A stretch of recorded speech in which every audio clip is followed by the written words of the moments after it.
Loki is the One Piece equivalent of Broly, and this goes deeper than you might expect. I gotta give credit where credit is due. I had left a comment on Shive's channel, one of the best One Piece channels in my opinion.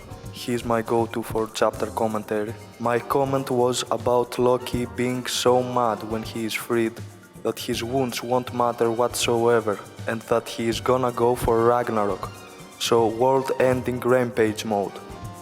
And another guy replied that Loki would be screaming like Broly, that freak of nature from Dragon Ball, is known to do. Only instead of Kakarot, he would call for Shamrock, who messed with him and his animal friends.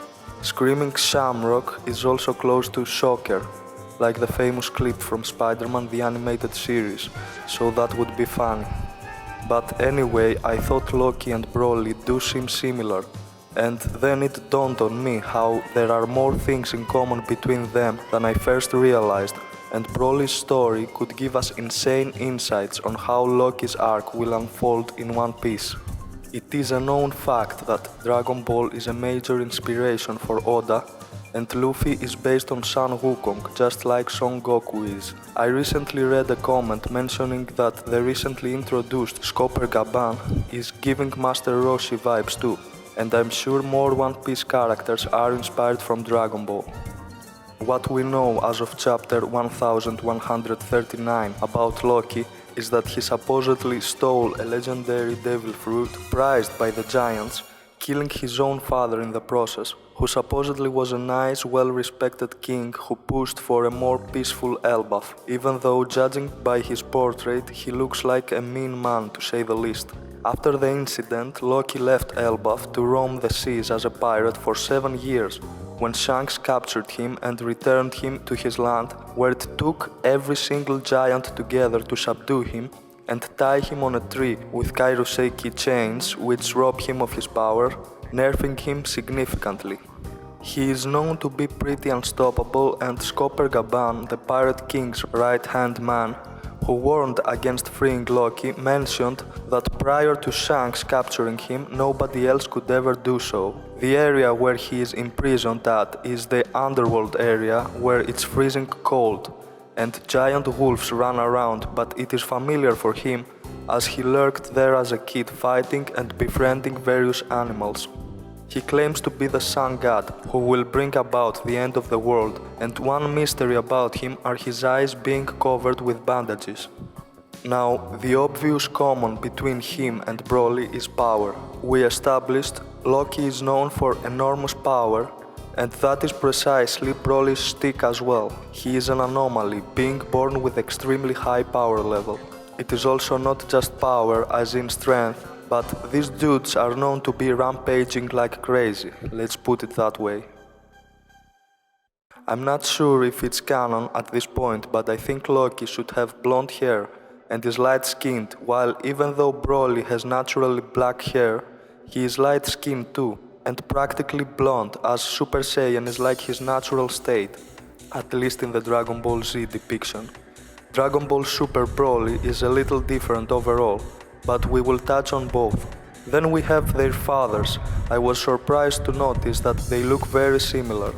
They both have a mean look and are black-haired, even though Loki's father, King Harald, is bald, but he has the huge black mustache. Broly's father, Paragus, is dark-skinned, and although we don't have a colored depiction of King Harald yet, he looks very much like Kaido, who is fairly dark-skinned, with many speculating he is his father, while both their sons are conversely light-skinned, as I mentioned.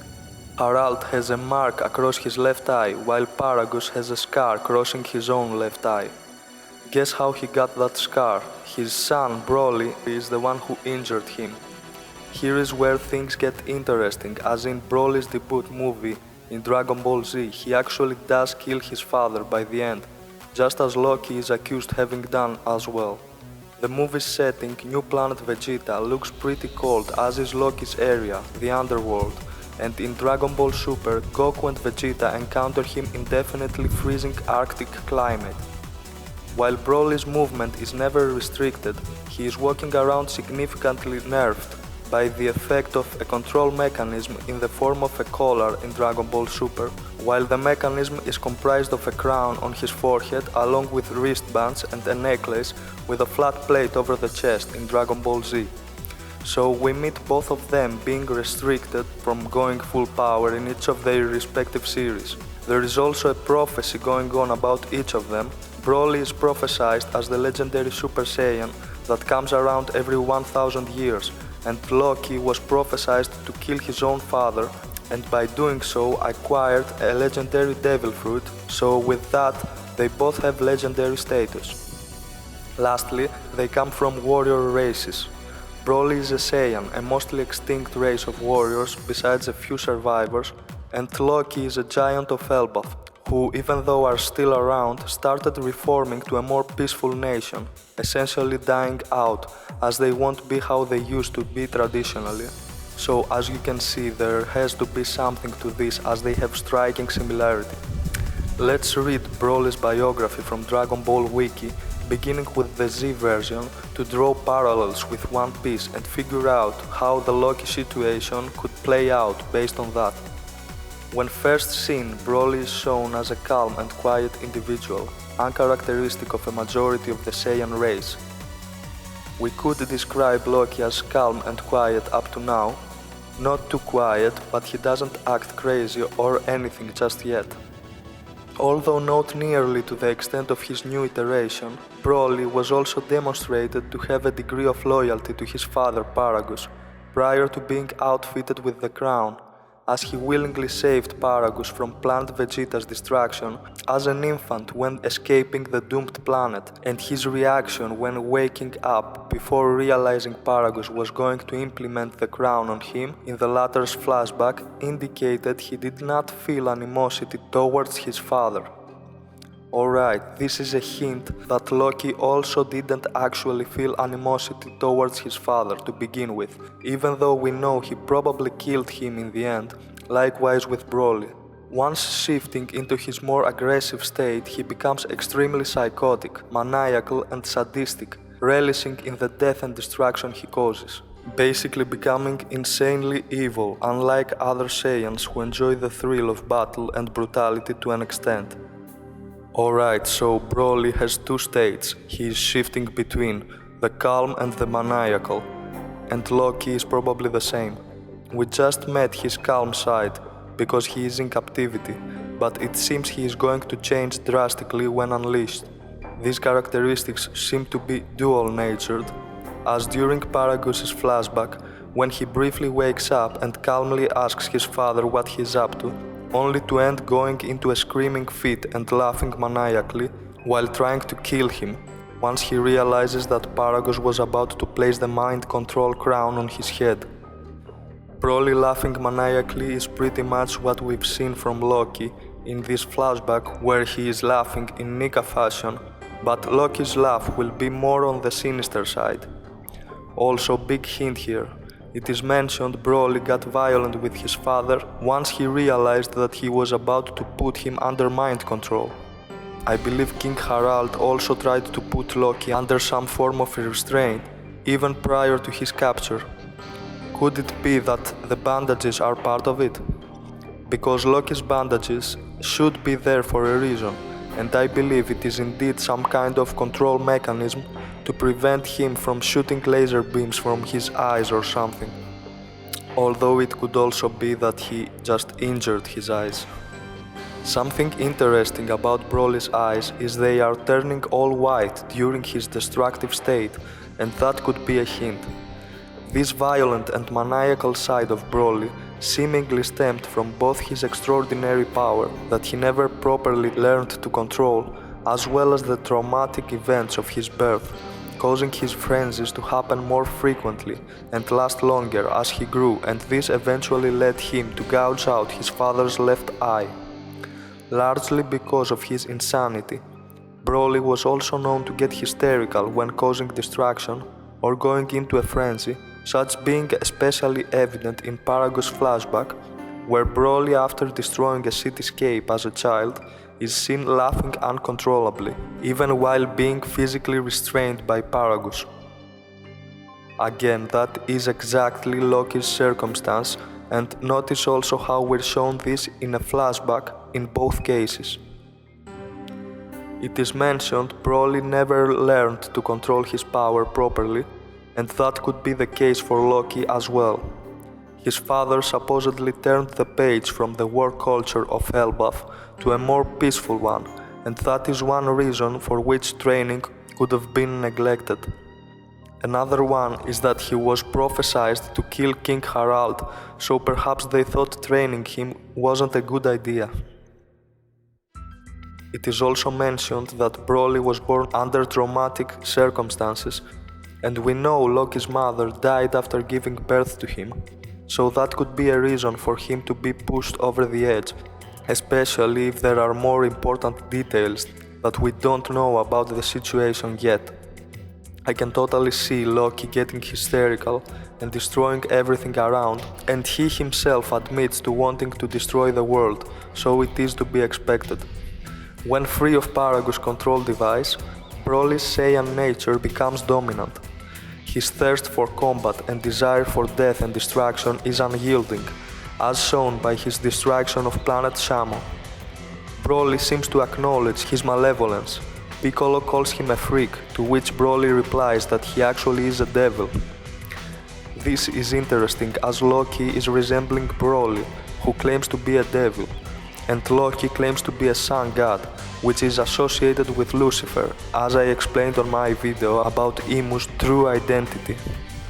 It is suggestive that even though Broly was driven mad with his birth-given power and the various circumstances of his birth, Broly has some sanity of said madness, and he has also shown high degree of intelligence while on his rampage. He sees through Paragus' lies and plans for having him die in the planet's collision with Comet Kamori.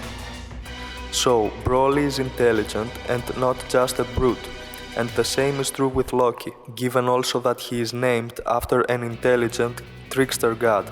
And this is where things get interesting, as Paragus actually planned to have Broly die. Broly, being smart, realized it and went on to kill him. I very much believe it is the case for Loki in some way, if he did indeed murder King Harald.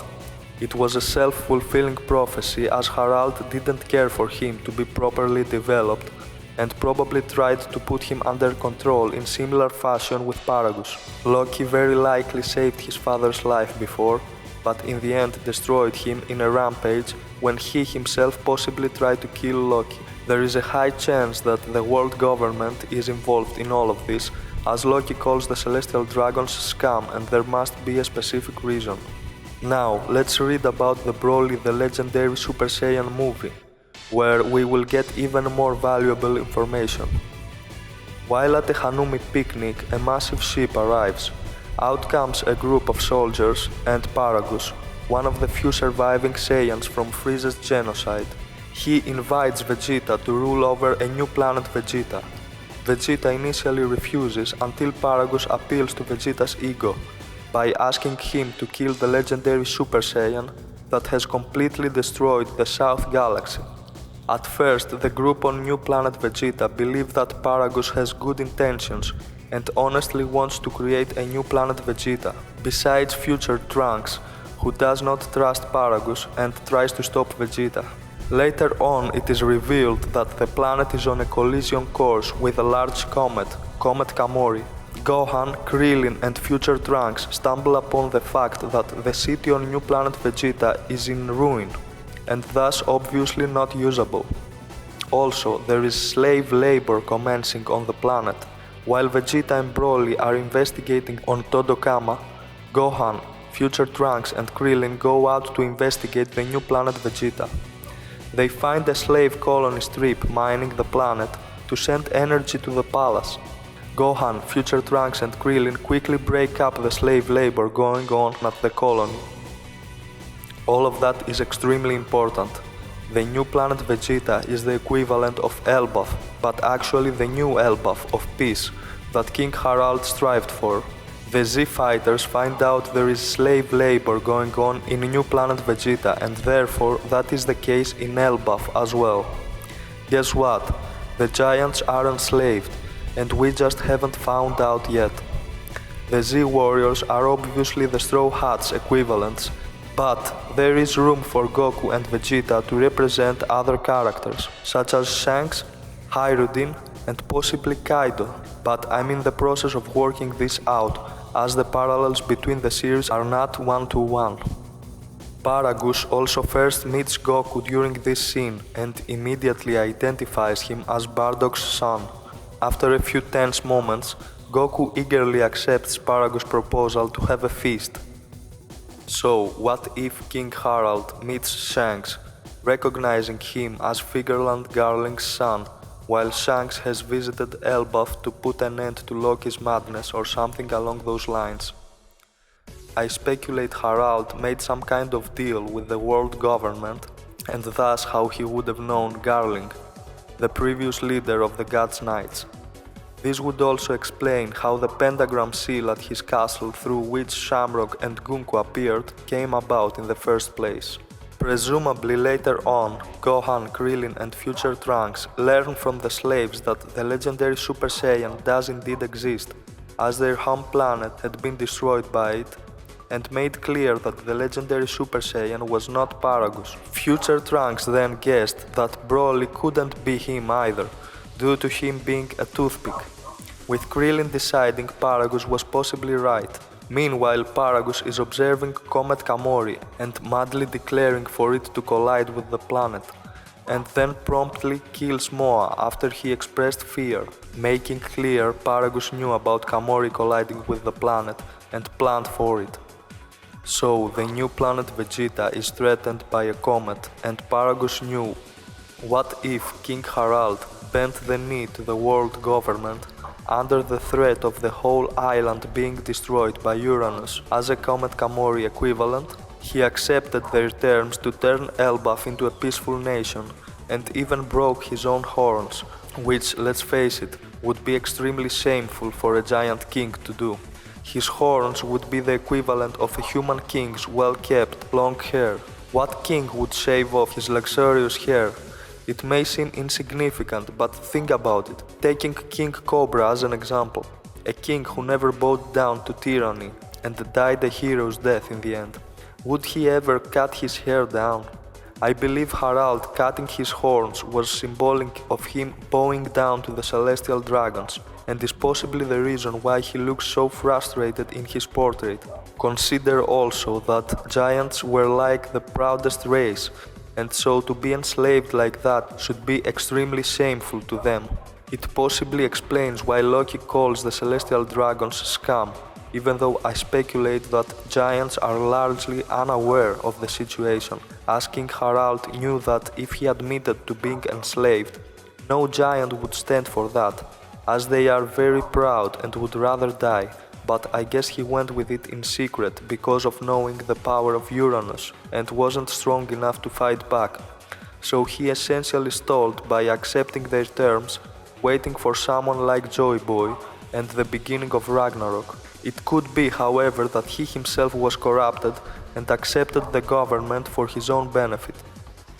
Shortly afterward, Vegeta and Broly return from Todokama. Upon arrival, Vegeta expresses annoyance at Paragus for failing to tell him where the legendary Super Saiyan is, as he cannot find it without knowing its location. Goku is at the palace and greets Vegeta. Vegeta tells Goku he does not remember inviting him on the guest list. He then tells Goku to stay out of his way as he tries to find and kill this legendary Super Saiyan. The first time that Broly sees Goku, he immediately recognizes him and gets extremely angry. A fight almost breaks out between Goku and Broly, until Paragus brings the latter back under control by using a mind control device put on him when he was a teenager. Unfortunately for Paragus, Broly has found a way to bypass the mind control, which the device has over him. So Shanks probably fought Loki another time prior to managing to capture him. Shanks most probably lost to Loki at that point. During this scene, portions of Broly's past are told by Paragus. Prior to Planet Vegeta's destruction, Paragus had been a high-ranking Saiyan warrior, loyal to King Vegeta. His high social position is evidenced by him being allowed to talk directly to King Vegeta should the latter require his presence. When King Vegeta realizes the power of Paragus' son, he orders Broly to be executed. Paragus tries to plead with him, stating that Broly is only a child and can even grow into an extremely valuable ally for the king's son, Vegeta. But his pleas fell on deaf ears, and King Vegeta blasts him with his execution beam. Both Paragus and his son are then thrown out like garbage. Ironically, on the same day, Frieza destroys planet Vegeta for exactly the same reason as the king's attempted execution of the duo, and Broly uses a sphere of his own power to protect himself and Paragus, transporting them to another planet. So Loki must have been deemed a threat by his father or the world government, which put him in trouble. Imu, who is the equivalent of Frieza, didn't destroy Elbaph at that point, but threatened Elbaph into submission, and that led to Loki being suppressed, to which he rebelled against. Broly apparently was disturbed and emotionally unstable as a kid, and blew up at least one planet. During his teen years, when Paragus tried to restrain Broly, Broly elbowed Paragus in the face, blinding him in his left eye and leaving a noticeable scar. After this incident, Paragus was struck with fear of Broly's unnatural Saiyan strength, so he was forced to have a scientist develop a ring to control his power, an incident that nearly resulted in Broly killing Paragus. However, after the ring worked, Paragus decided to use Broly to conquer the universe. Later on that night, Paragus walks into Broly's room and tries to figure out why Broly is resisting his control, until he realizes that Goku and Broly were born on the same day. Broly was born with a power level of 10,000, while Goku was born with a power level of 2, according to two scientists of planet Vegeta on the day they were born. It is said that Goku cried constantly, keeping Broly awake for days on end. From then on, Broly would constantly hold a grudge against Goku, and Goku's arrival was most likely the reason he was resisting his control. Luffy and Loki, the Goku and Broly equivalents of One Piece, were of course not born in the same day, but they have a connection for being two aspects or interpretations of the Sun God. However, I think there is another parallel we could draw instead of Luffy for being the crying Goku pissing off Broly in that particular circumstance, and that would be Kaido. Hyrudin, Loki's brother, was already 18 years old when Loki was born, so he wouldn't be crying or whatever in Loki's presence. But Kaido was born when Loki was only 4 years old, and if we hypothesize that Kaido is in fact another of King Harald's sons, then it would be possible that he played that role of being a pain in the ass for little Loki. They may not have been born the very same day, but consider that giants have such a long lifespan that Loki at 4 years of age would still be a baby, and thus it is a possibility. After Paragus reflects on the past, Broly attacks Goku during the night. It is in this fight that we see Broly in his Super Saiyan form. Towards the end of the fight, Paragus reasserts control over Broly and forces him to stop attacking Goku. He barely manages to do so, foreshadowing things to come. We don't have any information on how Kaido may have left Elbaph, if it is in fact his origin, neither could we know if he and Loki ever fought, so anything is possible regarding those. Eventually Gohan, Trunks and Krillin bring the slaves they freed back to the palace, and they identify Broly as the one that attacked the planet. The same time, Goku waits out for Vegeta at Paragus' ship and exposes that Broly is the legendary Super Saiyan. Then, Paragus decides to reveal the truth about why he brought Vegeta and the others onto the planet. Broly walks towards Goku shouting Kakarot repeatedly.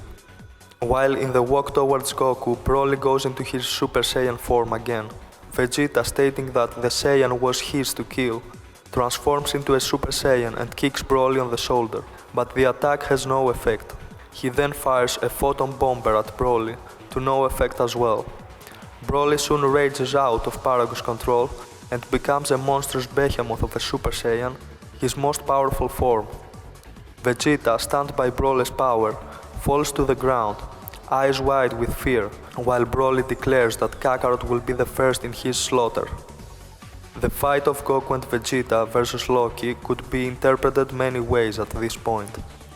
It could have been Loki versus Kaido and Hyrule, or Loki versus Luffy and Hyrule, where Loki proves to be too much.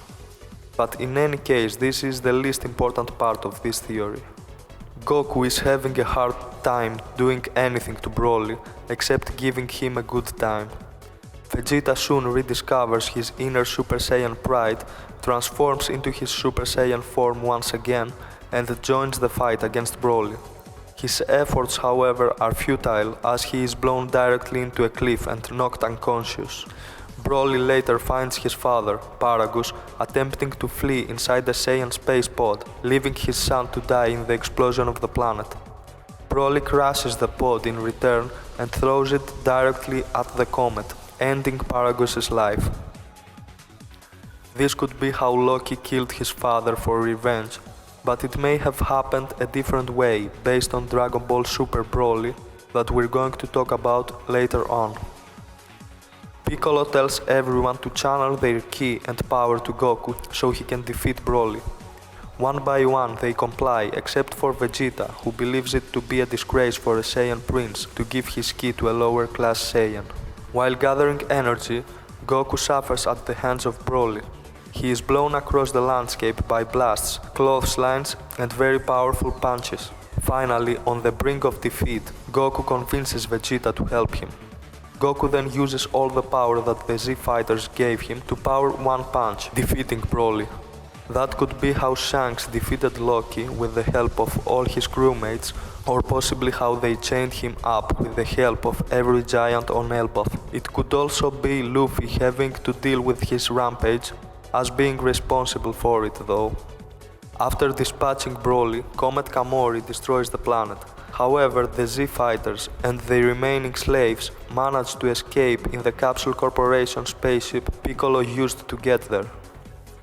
I'm not sure about the fate of Loki, but to me the equivalent of that will be the destruction of Elbaph by Uranus in the end of the Elbaph arc, kickstarting the final war. I speculate this is a disaster that Luffy will fail to prevent, which will be somewhat traumatic, mirroring the Marineford War events.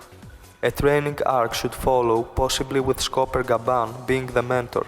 Also a note about Scopper, as I mentioned earlier, fans are seeing him like Master Roshi, and in the legendary Super Saiyan, Roshi drunkenly challenges Broly, so there could be a small Gaban vs Loki segment when the latter is unleashed. That was a lot to unpack, but we're not done just yet. First, I wanna mention the Dragon Ball Z second Broly movie, titled Broly: The Second Coming. There is nothing really significant there lore-wise, but it is interesting how when Loki is freed, it will also be his second coming, as in his second run being loose and trying to destroy the world. Also in this particular movie, Broly is introduced trapped in a layer of ice, further emphasizing Broly's connection with freezing temperatures like Loki. Now we need to take the newest canonical iteration of Broly from Dragon Ball Super into consideration, as I do believe Loki will be a combination of both versions that differ with one another significantly. It was suggested to Akira Toriyama by his editor to have Broly appear in the Dragon Ball Super movie due to his overwhelming popularity and critical acclaim. After watching the previous Broly movies, Toriyama decided that Broly could be quite interesting if he rearranged some things about him. This incarnation of Broly is Toriyama's attempt to add him into the Dragon Ball canon, as he put it. Toriyama also made changes to his behavior, from a sadistic and vengeful person to a very closed, confused and kind-hearted character. Unlike his counterpart from Dragon Ball Z movies, Broly is truly a quiet, reserved Saiyan who cares deeply for his friends and loved ones, only letting loose his violent instincts upon being entrenched in fierce combat. initially serving as the main protagonist and misguided central antagonist of Dragon Ball Super Broly, he has since become the newest rival to fellow Saiyans Goku and Vegeta. This must be closer to Loki's character in One Piece. He seems to be actually kind-hearted, unlike the original Broly, while at the same time has a mad side to him that is potentially somewhat justified as righteous anger, cope from trauma, or both. Something interesting about Broly being just a movie villain who became canon as an afterthought is that Oda has mentioned that Elbaph arc was actually never meant to happen, so in that sense there is another thing in common. Broly's appearance differs greatly from his Dragon Ball Z movie's counterpart. Although it retains the same general concept, while still tall, he is noticeably shorter and is more muscular, including having noticeably tanner skin. His standard facial expression also appears sterner than in the counterpart, who appeared melancholic when not unhinged. Loki is pretty muscular, so he is more like this iteration of Broly than the previous, who, even though was massive when transformed, he was somewhat thin in base form. However, the darker skin of the newest Broly differs from Loki's light skin. As for his expression, Loki has a distinct one with a constant smile and sticking out his tongue, which is uncharacteristic of Broly in any version. This incarnation of Broly retained a more sane and honorable personality in comparison with the rest of his race due to his relatively less tragic background. Due to his upbringing on an inhospitable planet, living only with his father and no other sentient beings, Broly is a quiet man with little social skills or manners, as demonstrated when he thanked Chile only after Paragus reminded him to do so. His limited education has left him somewhat naive to normal society, showing a noticeable caveman-like fascination with the various comforts and advances it has to offer, particularly eating better quality food. I can see Loki lacking social skills, besides not living on a planet without sentient beings. Broly's intuition is quite acute. He can sense when someone is agitating a comrade, and visibly reflects their anger, as seen when he defended Chile from a sleazy soldier, and when Paragus' anger directed towards Vegeta made Broly's rage boil over. Loki's intuition does seem very sound, as he can tell what Shamrock is looking like whilst blindfolded, and can predict Gunko's attacks. As noted by many, for all of Broly's unprecedented talent for battle and sheer power, he is a peaceful man who doesn't desire to fight except for those he cares about, or when his Saiyan blood is fully aroused. Rather, Broly is by nature very kind-hearted, sentimental and quite friendly once his trust is earned. He greatly values all the companionships he experiences, traits considered extremely rare in Saiyans. I wouldn't go as far as to say Loki doesn't desire to fight, but he must indeed be friendly when the trust is earned. He also has a very formal speech pattern at times. When Paragus tells him to thank Chile for some food, instead of giving a simple thanks, he responds, "Thank you very much, I am grateful." Broly was shown to be fiercely protective of Chile and Limo, as demonstrated when they were harassed by Daigen.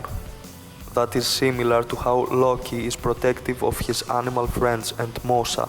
Dragon Ball Super's Broly having trusted friends is much more similar to Loki in that regard. He also appreciates others' kindness, giving Goku a warm smile after the fellow Saiyan promised to visit and often offered to teach him to fight, sparking both a soft rivalry and friendship, in sharp contrast to his counterpart, who has an intense pathological hatred for Goku. And it's fairly obvious that Loki will develop a friendship with Luffy. Since his father was the only companion he had for most of his life, Broly developed an undying loyalty and unconditional love toward his father, despite the harsh training he put Broly through.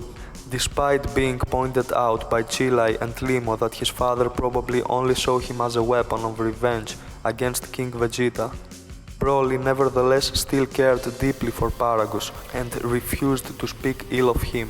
However, he does seem to have some limits when it comes to obeying his orders, as seen when a drunken Daigen flirted with Chilai and shoved Limo aside. Broly angrily confronted him, while outright ignoring his father's order to stand down. The depth of his love for his father is shown later on. The sight of Paragus' corpse made him explode in grief and rage, as well as horror at the possibility that he might have accidentally killed him, thanks to Frieza falsely claiming that he had been killed by a stray ki blast while fighting Goku, transforming him into a legendary Super Saiyan. This is a key difference between him and his counterpart, who indifferently bashed out his father's left eye during one of his rampages and was later shown to be laughing maniacally while crushing him to death. Now, that is the best case scenario for Loki to have been framed for killing his beloved father by a stray blast, with him being in horror that it might be true. At the same time, for all his genuine gentleness, similar to his counterpart, Broly has a vicious and animalistic side, as his emotions are directly connected to his power. When he exerts himself enough or is provoked, he enters a berserker state. As Broly goes deeper into his power, his sanity starts to fray, and he begins to have trouble comprehending instructions from his father while progressively becoming more violent. However, whereas his counterpart becomes an immoral and bloodthirsty sadist, Broly becomes more of a feral beast with little rationality. Although Broly does show some moments of brief arrogance and borderline sadistic pleasure when he reaches the initial legendary Super Saiyan state due to the death of Paragus, his mindset boils down to kill everything that moves. For instance, during his battle with Goku and Vegeta, when the two of them flew by Frieza and quickly zipped away, Broly forgot all about trying to kill the two Saiyans and instead began beating Frieza to death, despite the tyrant ostensibly being Broly's ally. He then targeted Whis, a mere spectator, when the latter called out. He became so mentally unstable that the only known way to non-fatally subdue him was to invoke the fear of death. It is suggested by Goku that Broly can control himself if he receives proper training. That is also a better approach for Loki, to be turning into a berserker state, where he destroys everything while not necessarily being amoral and sadist. Similar to his original counterpart, however, Broly did retain a small amount of rationality in his madness, since it is implied that he let Frieza live after beating him for an entire hour, simply because the latter no longer had any fight left in him. The beating Broly gave Frieza was funny, but it is something we won't see paralleled in One Piece. You see, the equivalent of Frieza is Imu, who is behind the enslavement of giants, and Loki's predicament as a result. We may see Loki toying with Gunko or Shamrock, if we're lucky. Additionally, thanks to the shock collar his father made, Broly suffers from PTSD. This is shown where, upon meeting Frieza for the first time, after Paragus pulls out the remote to explain how the collar reins him in, Broly starts panicking. His eyes widen and he backs away a bit as he begins pulling on the collar in a desperate attempt to remove it. Loki is possibly suffering from this also, and I speculate his childhood was traumatic. Now, for the last part, let's look into the movie Dragon Ball Super Broly. The premise is a little different, as King Vegeta doesn't try to execute Broly and Paragus, but instead sends Broly to Vampa, a planetoid with a harsh environment and no humanoid life forms. We're shown Paragus going after him at Vampa, aiming to train him and take revenge from King Vegeta. Then we're shown Frieza's Saiyan genocide, and Bardock sending off Goku to Earth in order to survive. The part about Goku being in a pod next to Broly and annoying him by crying constantly isn't a thing in this version, so there is a chance it is not a thing in Loki's situation either. Somewhere out in space, Chilai and Limo have been searching for strong people to recruit into the Frieza force. Chilai is frustrated with their mission, but Limo reminds her that they were ordered to find as many warriors as possible in order to strengthen Frieza's depleted forces. Chilai doesn't understand as she thought the army was big enough, but Limo heard that a large portion of their army was killed by Frieza himself. Now this is very interesting. We are seeing a male and female pair of Frieza's soldiers out to recruit strong individuals, similarly to Imu's God's Knights, Shamrock and Gunko visiting Elbaph to recruit Loki. As we established, Elbaph should be the equivalent of planet Vegeta, the planet of Saiyans that Frieza destroyed, killing them off to make sure the legendary Super Saiyan doesn't ever emerge. We know, however, that Elbaph and the Giants aren't eradicated yet, but Imu did in fact shorten his forces by executing Saturn, which led to Figurelat Garling being promoted in his place, which left an empty spot for the God's Knights, hence why they came for Loki, a Yonko-level warrior. Limo then asks why Chilai joined up. She admits that she stole a ship from the Galactic Patrol, so she hoped that Frieza's army would offer her some protection. She asks Limo if he has ever met Frieza, but since Limo is a non-combatant, he has only ever seen Frieza once. Chilai has heard that Frieza is really short, and Limo warns her never to repeat that if she values her life. It could be possible that Gunko joined the God's Knights for a similar reason as Chilai, like protection from some pirate faction she stole a ship from, as Chilai joining Frieza's forces, especially since it seems she is not a celestial dragon. Also, Shamrock, although not being a non-combatant like Limo, the phrase non-combatant could be taken as non-Gorosei, and so it would make sense for him to have seen Imu only once, if anything. I could also see Gunko poking fun at Imu, and Shamrock warning her against that. All in all, these are serious indications Loki's arc in its entirety is derived from Broly's arc in Dragon Ball Z and Super combined. As they pass by planet Vampa, they intercept a distress signal from an older model ship. Hoping to get a bonus, they make landing and investigate the old wreckage. Paragus sees the ship and runs out from a nearby cave to go meet them. He asks if they are with Frieza's army. Chilai reads his battle power at 4200, which is a lot higher than she expected for such an old man. As they express their amazement, a Vampa beetle approaches, but Paragus yells for Broly, who drops the claw he was munching on and swoops in, taking care of the creature with ease. So, this Vampa planetoid is full of these wild Vampa beetles, powerful life forms capable of sucking out nutrients from living beings. Elbaph is also known to be full of all kinds of giant beasts. Loki is known to be taking out wild beasts like Broly does here. Chilai is awed by his performance and tries to read his battle power, but her scouter just blanks out as Paragus introduces Broly to them on the scouter screen. Chilai tells Limo about her issue with the scouter, so he tries to get a reading on his, but he doesn't have any luck either. They can't believe their good fortune, and they hasten to deliver this magnificent specimen to Frieza. That's the thing though, in this movie Frieza's force recruiters find Broly by chance, whereas God's Knights came for Loki specifically. Was it even Imu who chose Loki? Was it the Gorosei, Garling or the God's Knights themselves? Just whose idea it was is still a mystery.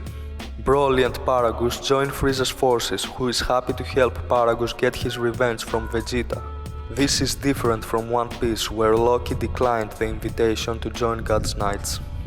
Broly has traded his raggedy armor from Beats for fancy new armor, and Paragus has traded his old armor for a new set of it.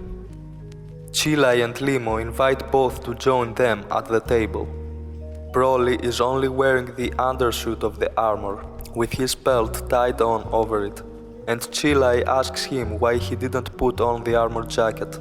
Broly thought it would hinder his movement and wouldn't fit, but Chilai stretches her armor bra to show that it's actually quite comfortable. She asks him why he doesn't take off his belt, which might get stinky, but Broly gets angry when she touches it, drawing the attention of everyone else in the mess hall. Chilai apologizes, touching it again softly, Realizing that it must have some kind of nostalgic meaning for him, he begins to tell her the story of why it means so much to him, but Paragus stops him and tells him they are here to eat, not chat. Chilai protests, but Paragus brushes her off. Berry Blue enters the mess hall to summon Paragus to see Frieza again. Paragus calls for Broly, but Berry Blue says Frieza only wants to see Paragus. As soon as Paragus leaves, Limo remarks that Paragus might be even worse than his own father, and Chilai laughs. Pleased with herself, she shows Broly the remote she managed to take from him without him noticing. Broly and Limo are amazed that she stole it. She drops it on the ground and crushes it with her foot. They take Broly to the living quarters, where he gobbles more snack bars. Broly then tells them the story of his pelt. He says it's the ear of his first and only friend, Ba. Ba is a gigantic snake-like creature with the face of an attack dog, one of the Vampa beasts that live in the craters of Vampa. Chilai and Limo never saw one, so Broly explains that they are bigger even than this sheep. When he was a child, part of his training was learning to dodge the attacks of Ba, named after the sound he made when he attacked. Eventually, Ba came to see him as a friend and no longer attacked him. Paragus was however unhappy with this development, as it interfered with Broly's training, so he shot Ba in the head with a gun, severing his ear. Ba never trusted Broly again, so Broly resolved to start wearing Ba's ear so that they could always be together. This is very interesting, as Loki too is befriending dangerous wild animals, and it could be true that he had a more special friend of that nature in the past, with their friendship being somehow ruined and it being another traumatic event for him. The fact that Broly's friend was a serpent with a dog's head brings Loki's wolf friend to mind, but there is also something else that relates with his bandages too. You see, the One Piece wiki mentions how Loki's bandaged eyes may be a reference to the mythical Loki getting his eyes burned by the venom dripping down from the fangs of a serpent during his imprisonment for his role in the death of the god Balder in Norse mythology. What if he was a friend of that serpent, but like Broly's story, his father or another person got in the way and ruined their trust, causing it to attack Loki with his eyes burned as a result? Chilai jumps down, telling Broly she didn't expect him to have so much to say. Limo thinks Broly is a truly pure being. They ask him whether he even likes fighting, or if Paragus is just using him for revenge. Chilai thinks Broly should teach him, but Broly will not speak ill of his father. Chilai and Limo sigh in defeat, as Broly grips Ba's ear. Meanwhile, on the Arctic continent on Earth, Frieza's goons have finally found the last Dragon Ball, though they're having difficulties. Frieza tells Paragus that Vegeta is living on Earth along with another Saiyan. He thinks Paragus should show off Broly to them, and Paragus is happy enough to do so. But Frieza tells him that while he is welcome to take out his revenge on Vegeta, Frieza wants to finish off Goku personally for his own revenge, which he has dreamed of for a very long time. So basically a long battle in the Arctic landscape ensues, with Goku, Vegeta, Broly and Frieza being involved. At some point Frieza executes Paragus and calls out to Broly with faint panic and distress. He finally gets Broly's attention, and it has exactly the result Frieza wanted. Broly absolutely explodes in grief and anger as he transforms into a Super Saiyan for the first time. Frieza celebrates as Broly begins to shoot off a flurry of random blasts, destroying what is left of the landscape all around him. Goku tries to fight back, but he can't even make a dent. Goku and Vegeta eventually fuse into Gogeta as a last resort. Broly powers up one more time into his legendary Super Saiyan form and manages to land a few hits on Gogeta, who reasserts his advantage by turning Super Saiyan Blue and pummeling him back. They crash through several dimensions, eventually clashing so hard that they end up back in the real world. On Frieza's ship, Chilai and Limo can see how this will end. They know Broly doesn't want to be like this, but his father forged this battle monster out of a pure and gentle Saiyan, and they have to put an end to it or Broly will die. They desperately run through the ship, with Limo carrying all 7 Dragon Balls. Broly tries to destroy everything around him with his gigantic roar. Good attack name for a Loki parallel, as I bet he will be roaring once freed.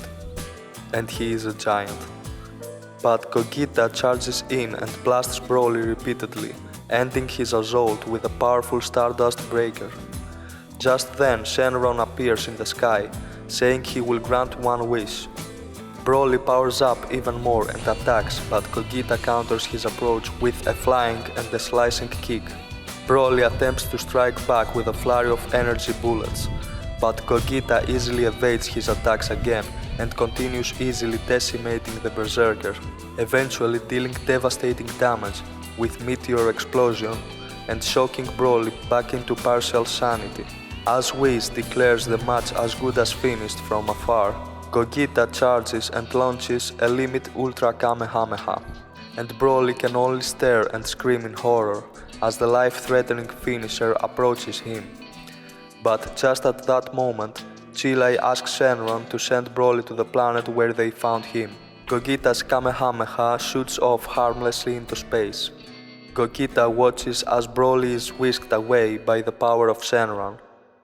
Whatever goes down in Loki's upcoming rampage, I believe he will be saved in the end, much like this version of Broly. And that's it for the story of Broly as relates with Loki's. Thank you for making it to the end. It's a lot to take in, but I wanted to make this comprehensive. I aim to think through all of that and publish a clear-cut theory about Elbaf and how things will play out based on it, so stay tuned for that. Take care of yourself to make sure you won't miss it.